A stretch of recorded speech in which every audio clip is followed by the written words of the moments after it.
Thank you once again for making Locked On Cougars your first listen of the day. Another plug for you guys to join the Locked On Cougars Insider Group with the inside scoop on all things BYU sports. I'll just put it this way. Those of you who have signed up by today, I guess on Monday, you'll get some updates on what I heard about BYU scrimmage they had this past weekend. I'll just put it this way. Details on it are very sparse, but we got a few details and we pass it along to our Locked On Cougars Insider Group. So join us today. Get a 14-day free trial. Carry you all the way to the first game against Portland State and just $5 a month beyond that to be a part of the Insiders Group. Click the link in the show notes below and join us today. All right, let's talk BYU football as we go out the door here. But I want to talk about it more in the big picture of the future for BYU football because the three players we're about to talk about are not currently members of the BYU football program. In fact, they play at different high schools across the state of Utah, but the nice part is each of them, I thought, had really, really fine performances for BYU this past weekend as Utah high school football kicked off their regular season. Now, this is not an inclusive list. I am still waiting to see some of the stats for some of the defensive players, guys like Lehigh's PJ Taki, Lopeti Mawala from Orem High School. A lot of teams take longer to get the defensive stats filed. So once I have a chance to glance at those, I may update you. So all three of these players are offensive players, but they are no less impressive because they absolutely had some monster performances, none bigger than what Brock Harris did for Pineview High School. Now, if you did not see this, go look at it on social media. Brock Harris in the first half, yes, in the first half of a high school football game, only had over 200 yards and 3 touchdowns, including, I think it was like the very first or second play of the game. He catches a little bit of a dump off pass, races up the sideline for 80 plus yards for a touchdown. He absolutely is looking like the 4-star stud. Some of you are arguing he should be a 5-star prospect that BYU thought they were getting. And I'll reiterate something that somebody told me over a year ago. So BYU has their summer camps, obviously, and a lot of prep football players like Brock Harris will come to Provo during the summer and work out, go through these camps with the BYU coaches and players. So we're going back over a year ago. So back to the summer of 2024. I had somebody in the BYU football program tell me that if Brock Harris were to suit up that year, he'd be BYU starting tight end. That was pretty high praise because he was going into his junior season.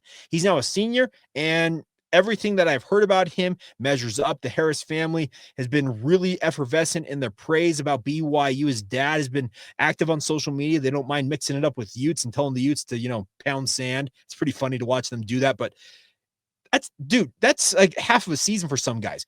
Over 200 yards and 3 touchdowns in the first half.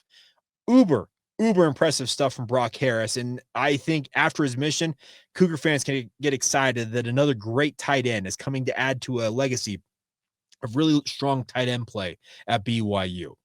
Next thing I want to talk about is actually the lowest rated commit in the BYU recruiting class, according to 24/7 Sports, and that is Ridgeline High School's Graham Livingston. Now, his little brother Hayden Livingston is working on BYU staff as an analyst right now, was a standout safety. Well, Graham is an absolute dynamite wide receiver. He had 17 catches, 179 yards, and matched Brock Harris with 3 touchdowns and a 34-14 win over 3A powerhouse Morgan.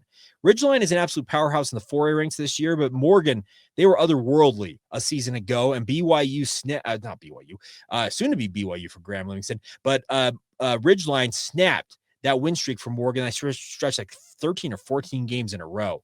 And Graham Livingston, 17 catches, 179 yards, and 3 touchdowns. Another impressive performance. And I think the thing we lose sight of, you obviously have the top end talents like a Ryder Lyons, like a Brock Harris in this recruiting class. But then you look at Graham Livingston, maybe the lowest rated guy. But there's a reason why BYU is so intent on bringing him in, because he's just uber productive as a wide receiver. It's awesome to see that stat line. And congratulations to Graham on having a standout performance on Friday night. The last guy I want to mention is Legend Glasker.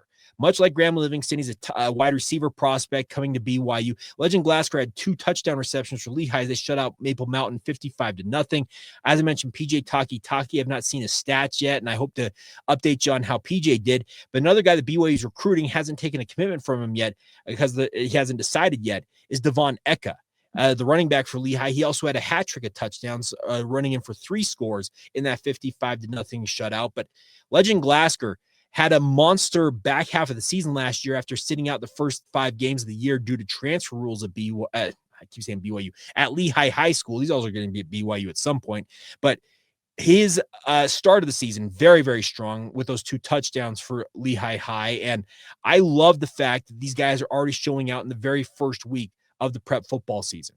BYU wants top end talent in its football program, and this trio, they absolutely scream exactly that for the BYU Cougars. And that should excite you as a Cougar fan, thinking about what could be if these guys live up to their potential.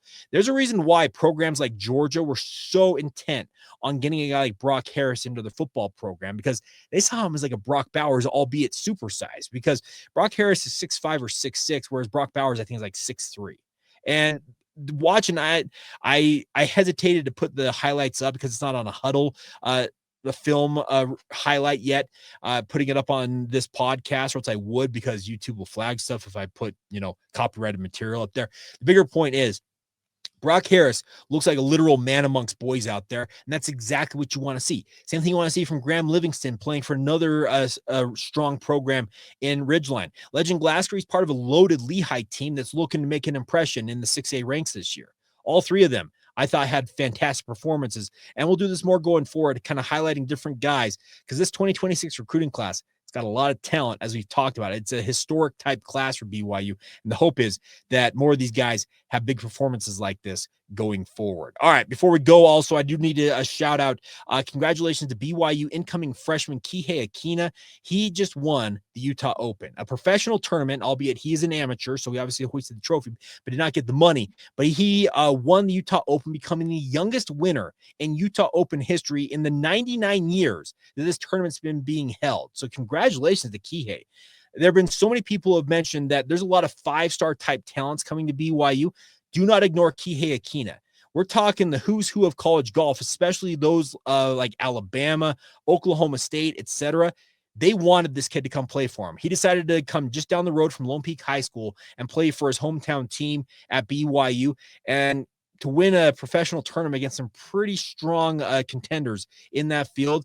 Show what this kid's made of. He's got everything, and the hope is that he helps lead BYU to a strong golf season this fall, going into next spring as well, because they split the season obviously over the fall and spring semesters. But really cool stuff to see that from Kihei Akina. And then finally, BYU women's soccer, if you did not see it this past weekend, absorbed an early red card, and then ultimately just down a man, or down a woman, I should say in this case, ended up scoring 3 goals to upset number 24 Minnesota in their season opener, and they are back in action tonight, taking on Cal Poly down in California. It's a 7 o'clock Mountain Time start for the women's soccer program, and I'll just say this: Jennifer Rockwood, she's a living legend. And if I know BYU's not really into putting up like the whole like statue thing, because I think Lavelle Edwards deserves a statue, as well as some of the great BYU quarterbacks of yesteryear. But if they're not going to rename South Field Jennifer Rockwood Field at some point in the future, I'd be very, very stunned, because she is absolutely everything that BYU has needed in a soccer coach, and she's the architect of what has been an absolute dominant run for BYU women's soccer over the years. Obviously, some college cup appearances and the like, and really cool to see that. And congratulations to the women's soccer program starting off their season on a very, very strong note.